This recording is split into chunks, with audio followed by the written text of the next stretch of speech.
Hey guys, this is Cody. I'm back to do another movie review. And for today's review, I'm going to be talking about a movie that I've heard so many people talk about. This movie's gotten a lot of really great reviews, and it's definitely one that I've been wanting to check out for a long time. But the movie I'm going to be reviewing is Found. And I cannot pronounce the director's last name, but his name will be in the in the title of this video. But yeah, this movie is it's an independent film, and it actually got an independent release earlier this year. And this is the new re-release DVD of it, which is available at Walmart and I assume other retailers. I know it's also available on Netflix, is what I've heard. And yeah, this is definitely one film that I was really excited to see. And it's got, like I said, it's got a lot of really good reviews, and this movie actually did live up to the hype. I was really impressed with this film. I thought it was very good.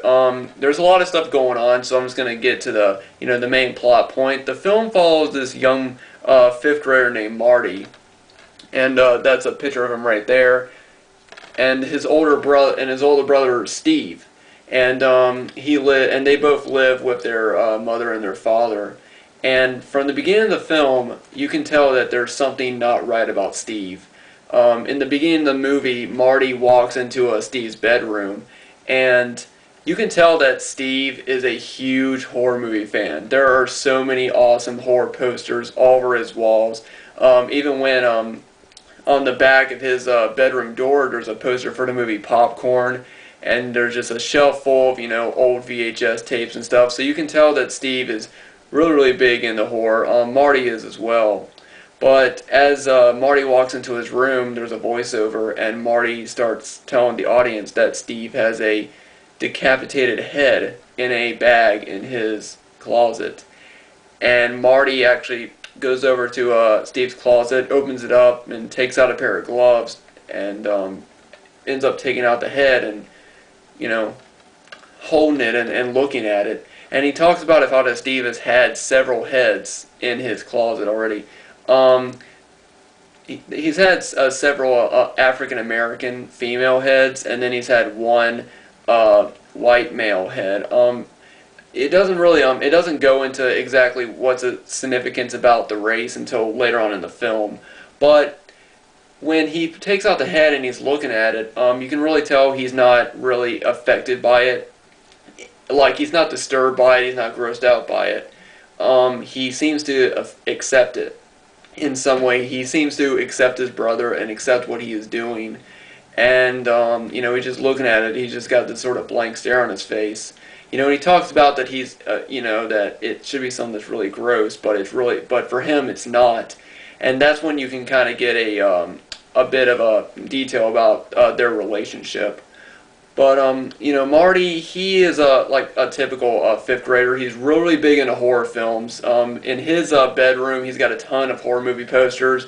Like I said, he's also trying to make a graphic novel with his friend at school, and it's like filled with blood, and it's about two superheroes sort of just killing people and whatnot.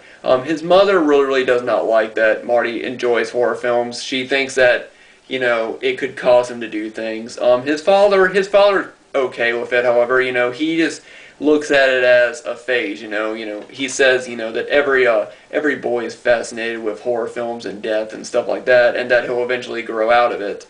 I've met a few men that have not grown out of it yet, but yeah. So you can sort of get the bit of a family dynamic.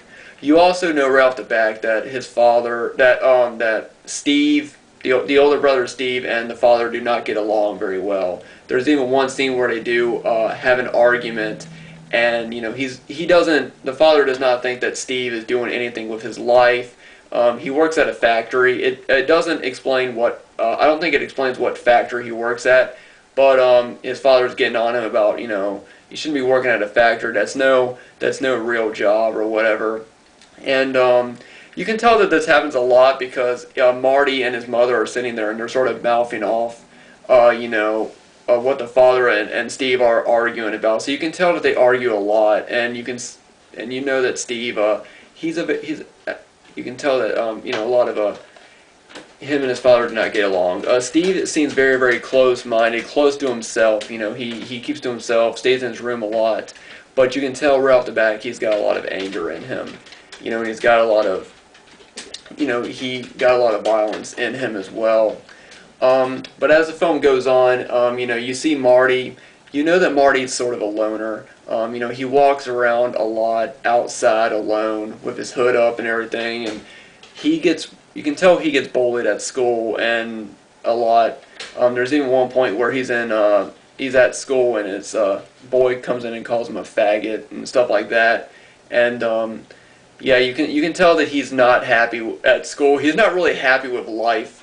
In my opinion, is what I get from him. He mostly there's one scene where he's walking around inside of his in the woods outside of the neighborhood where he lives, and he comes across this this rundown train, and when he goes inside, he pushes open the lights, and I believe that the train may have been like a freak show type circus type thing, because when he goes in there, there's a lot of like fake body parts, fake heads. There's circus music playing. When his friend shows up, they end up finding what looks like a tiny baby inside of a jar. And so you can kind of tell that this is where Marty likes to go, sort of away, is getting away from the world, just being in the train, being away from everything and being surrounded by horror, the thing that he loves. And, you can tell he's a loner. As the movie goes on, Marty begins having a bit of trouble with school. At one point, while he's using the bathroom, a bully walks in and starts talking about him, telling him that he's got a tiny penis and stuff like that, and again calls him a faggot. And finally, Marty just gets sick of it and punches the kid in the stomach, and he ends up getting suspended for a couple of days. You also know that his father likes to take him to movies and stuff, and at one point they do go see a movie together. It's a horror film, but Marty just doesn't seem that much interested in it. There's also another scene that I really enjoyed where Marty's mother takes him to a movie store. And from the point he walks in, there's just tons of awesome horror VHSs everywhere. If you're a collector of horror VHSs, you're really going to like that scene. He walks in there, and there's tapes everywhere, tons of classic ones. While he's in there, he comes across this one movie called Headless. And this isn't a real film. This movie was actually made, it's a short film, but it was actually made just for this film. And he finds it, but there's no tape in the box, and so the guy says, well, if it's not there, then it's either lost or stolen.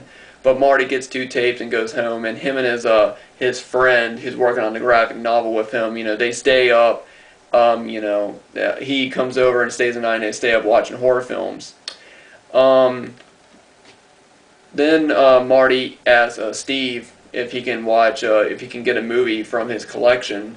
And when Marty goes in there, he ends up finding the stolen Headless tape. And him and his friend watch it. And when he watches it, Marty is very disturbed by what he sees. It's basically a killer, obviously killing women. And Marty begins to imagine it as Steve is the one that's in the film doing the killings and stuff. And his friend starts making fun of him. He calls him a pussy for being scared by it. But you can tell that Marty starts to get really sickened by it and really disturbed, that he begins to think that this might be something that his brother does. And, like I said, he gets really upset by it, and his friend ends up making him angry. And he ends up doing something to get back his friend. I'm not going to get into that, however, because I want to go ahead and stop there. Don't want to give anything away. Now, my own personal thoughts on this movie, I really, really enjoyed it. I've heard a lot of people say that this is a kind of a disturbing film. Even on the front it says, one of the most disturbing indie horror films I've ever seen. I honestly would not call this disturbing. If you have seen a lot of disturbing movies and this movie will not disturb you, I think that the whole idea behind the film is disturbing. The thought that a young boy could possibly have anger in him and that much violence in him, I think is the disturbing part about it.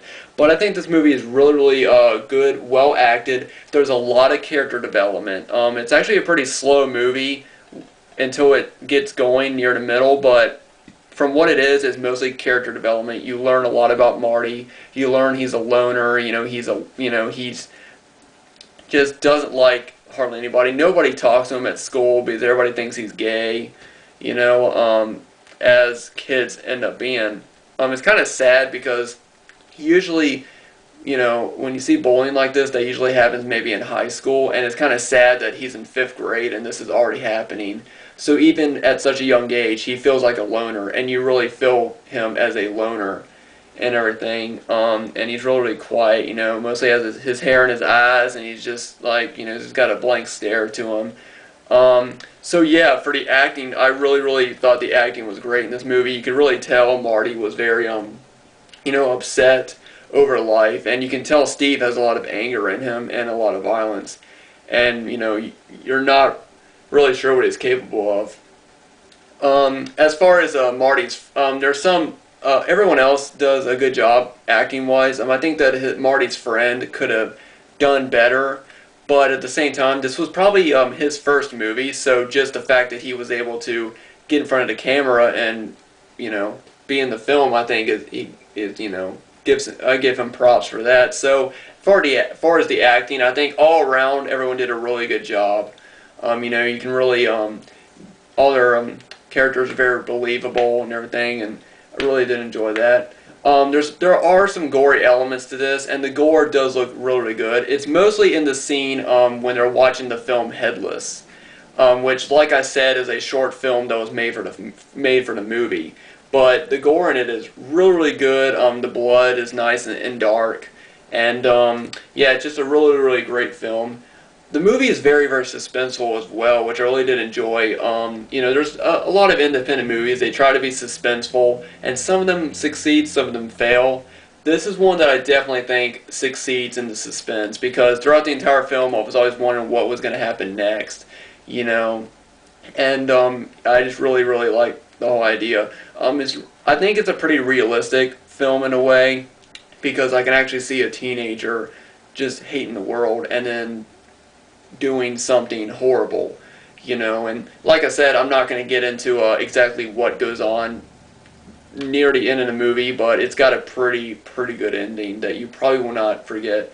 There's even a quote on the back, no wait, I think it's, where is it, I can't, yeah, there's a quote on the back that I agree with. Found stays with you long after you've watched it. It haunts you. And I think I agree, because I've watched this movie. I watched this movie about 2 hours ago, and I'm still thinking about it. So this is definitely one movie that leaves an impact on you, and it's definitely one that, I think a lot of horror fans will really enjoy this. So if you haven't seen Found, it's available at Walmart for $10. It's definitely worth that much if you want to check it out.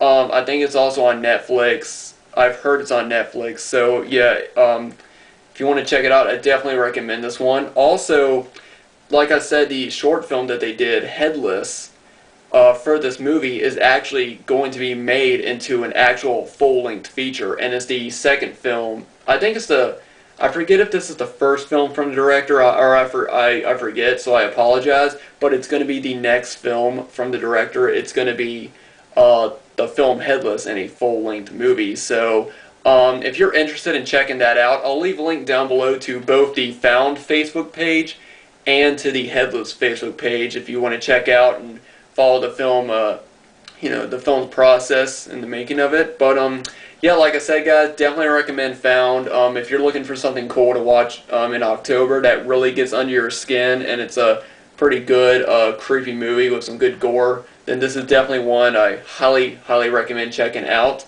Like I said, available at Walmart for $10. It's on Netflix. And yeah, so anyway, guys, I hope you guys enjoyed this review. I really enjoyed this movie, and I really recommend it. So take care.